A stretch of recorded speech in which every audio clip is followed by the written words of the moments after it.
जय श्री राधा रानी सरकार की, जय श्री कृष्ण भगवान की, जय श्री लक्ष्मी नारायण जी भगवान की, जय पापा कुंशा एकादशी व्रत की। मंदिर श्री बंसी वाले महात्मा यूट्यूब चैनल की ओर से हम आप सभी भक्तों का हार्दिक अभिनंदन करते हैं। आज हम आपको आश्विन मास के शुक्ल पक्ष की पापा कुंशा एकादशी के व्रत के बारे में सारी जानकारी देने जा रहे हैं। आज की इस विशेष वीडियो में हम आपको बताएंगे कि इस वर्ष 2023 में आश्विन मास के शुक्ल पक्ष की पापा कुंशा एकादशी का व्रत किस दिन को रखा जाएगा। साथ ही आपको बताया जाएगा कि पापा कुंशा एकादशी के व्रत का कौन सा शुभ मुहूर्त है तथा पापा कुंशा एकादशी के व्रत की पारना का शुभ मुहूर्त कौन सा है तथा आपको पापा कुंशा एकादशी के व्रत को रखने की विधि भी बताई जाएगी। किस विधि से पापा कुंशा एकादशी का व्रत रखा जाता है, सारी जानकारी आपको इस वीडियो में दी जा रही है। तो सबसे पहली बात यह है कि इस वर्ष 2023 में आश्विन मास के शुक्ल पक्ष की पापा कुंशा एकादशी का व्रत 25 अक्टूबर 2023 दिन बुधवार को रखा जाएगा। एकादशी तिथि का आरंभ 24 अक्टूबर 2023 दिन मंगलवार को दोपहर 3:14 पर हो जाएगा और एकादशी तिथि की समाप्ति 25 अक्टूबर 2023 दिन बुधवार को दोपहर 12:32 पर हो जाएगी। तो हमारे हिंदू धर्म ग्रंथों के नियमों के अनुसार एकादशी का व्रत उसी दिन रखा जाता है जिस दिन सूर्य उदय होने के समय एकादशी तिथि हो। इस कारण आश्विन मास के शुक्ल पक्ष की पापा कुंशा एकादशी का व्रत 25 अक्टूबर दिन बुधवार को ही रखा जाएगा। तो अब हम आपको बताने जा रहे हैं कि पापा कुंशा एकादशी के व्रत की पारना का शुभ मुहूर्त कौन सा है, अर्थात पापा कुंशा एकादशी के व्रत को खोलने का शुभ मुहूर्त कौन सा है।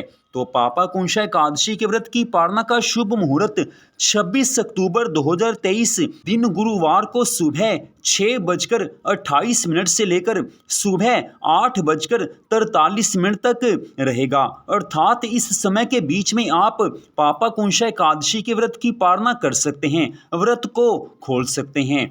तो एकादशी व्रत की पारना की दूसरी विधि के अनुसार द्वादशी तिथि में सूर्य उदय होने के बाद आप किसी भी समय व्रत खोल सकते हैं।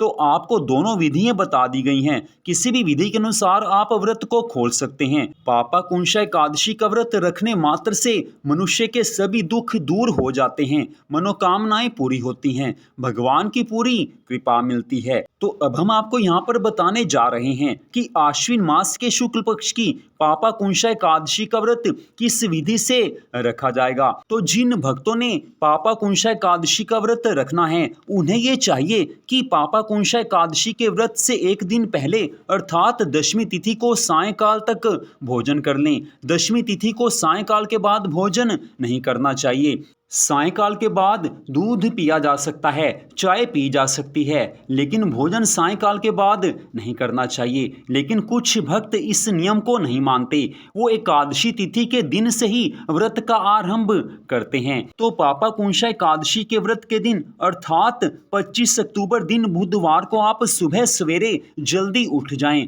कोशिश यही करनी चाहिए कि सूर्य उदय होने से पहले उठ जाएं। उसके बाद आप नहा धोकर पवित्र हो जाएं। नहाने के जल में थोड़ा सा गंगा जल मिला लेना चाहिए। और मान लीजिए घर में गंगा जल नहीं है तो नहाते समय हर हर गंगे, हर हर गंगे, इस तरह गंगा मैया को याद कर लेना चाहिए, तो भी गंगा स्नान का पुण्य फल मिल जाता है। इसके बाद बात आती है कि आपने अपने घर के मंदिर में भगवान श्री लक्ष्मी नारायण जी का पूजन करना है, भगवान श्री राधा कृष्ण जी का पूजन करना है, तुलसी माता का पूजन करना है।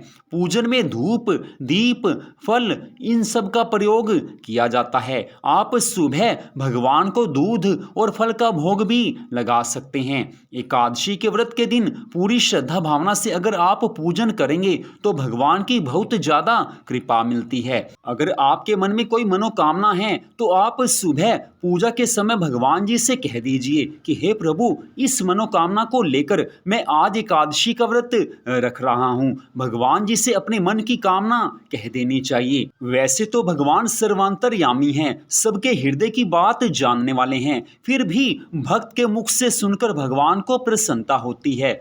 तो इसके बाद आपने पापाकुंशा एकादशी के व्रत की कथा को सुनना है या पढ़ना है। आप कथा को पढ़ भी सकते हैं, चाहें तो आप सुन भी सकते हैं। वैसे पापाकुंशा एकादशी के व्रत की कथा की वीडियो को भी हमारे चैनल पर डाल दिया जाएगा, तो उसे भी आप सुन सकते हैं। तो कथा के बाद आपने भगवान जी की आरती करनी है। आरती में पूरे आप घर के सदस्य हों तो अच्छी बात है, अगर घर के सभी सदस्य नहीं हैं तो आप स्वयं ही भगवान जी की आरती कीजिए। आरती करने के बाद भगवान को दंडवत प्रणाम कीजिए, भगवान के सामने साष्टांग लौटकर प्रणाम कीजिए। इसके बाद बात आती है कि पापाकुंशा एकादशी के व्रत के दिन आपने सारा दिन भगवान के मंगलमय नामों का जाप मुंह से बोलकर या मन ही मन करना है। भगवान के जितने नामों का आप जाप करेंगे उतना ही भगवान की ज्यादा कृपा मिलेगी। इसके बाद बात आती है कि पापाकुंशा एकादशी के व्रत के दिन कौन सा भोजन करना है। तो आप चाहें तो पापाकुंशा एकादशी के व्रत के दिन फलाहार से भी व्रत रख सकते हैं, फल खा सकते हैं, दूध पी सकते हैं, चाय पी सकते हैं। लेकिन कुछ भक्त एकादशी के व्रत के दिन चाय नहीं पीते, तो वो उनकी अपने मन की इच्छा है। अब आगे बात आती है कि एकादशी के व्रत के दिन अगर भोजन करना है तो कौन सा भोजन करना चाहिए। तो एकादशी के व्रत के दिन आप एकादशी के व्रत वाला भोजन कर सकते हैं। सामक के आटे की रोटी आप बनाकर खा सकते हैं, सिंघाड़े के आटे की रोटी बनाकर आप खा सकते हैं, सामक के चावल आप खा सकते हैं। आप चाहें तो आलू की सब्जी बनाकर खा सकते हैं, कद्दू की सब्जी बनाकर खा सकते हैं, दही आप खा सकते हैं, आलू का रायता आप खा सकते हैं, आप चाहें तो नींबू पानी पी सकते हैं। तो इस तरह से एकादशी के व्रत में ये भोजन आप कर सकते हैं। लेकिन एकादशी व्रत के दिन केवल एक बार ये भोजन करना चाहिए, बाकी समय आप दूध चाय पी सकते हैं। तो अब आगे बात आती है कि पापाकुंशा एकादशी के व्रत की रात्रि में मध्य रात्रि 12 बजे तक रात्रि जागरण करना चाहिए।